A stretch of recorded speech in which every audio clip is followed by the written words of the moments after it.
Another day, another mini vlog na naman ng Mima nyo.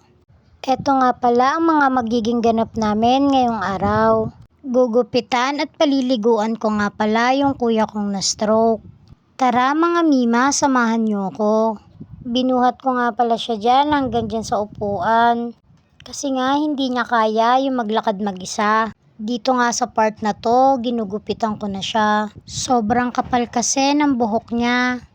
Buti na lang meron sa kanya nagbigay ng razor. Kaya hindi ako nahirapan maggupit sa buhok niya. Dito sa part na to, nasa kabila naman kami. Sabi ko nga sa kanya, okay na yan. Natatawa pa nga kami pareho dyan kasi niloloko ko siya. Naalala ko kasi yung palabas na doble cara.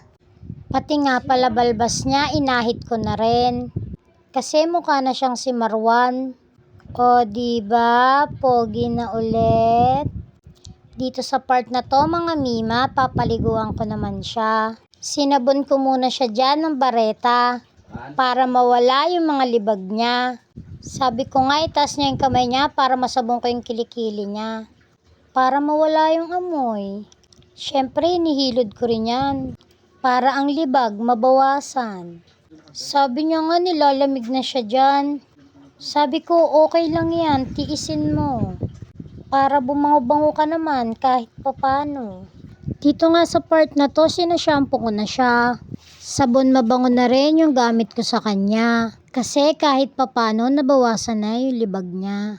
Ang tagal ko ulit kasi bago siya paliguan. Kasi Mima, maraming ganap ang Mima nyo. Hindi kasi pwede na lagi ako yung mag-aasikaso sa kanya. May obligasyon din ng Mima nyo. Bibihisan ko na nga pala yung kuya ko dito.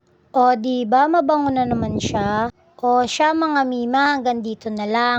Thank you for watching. Don't forget to follow, like, and share.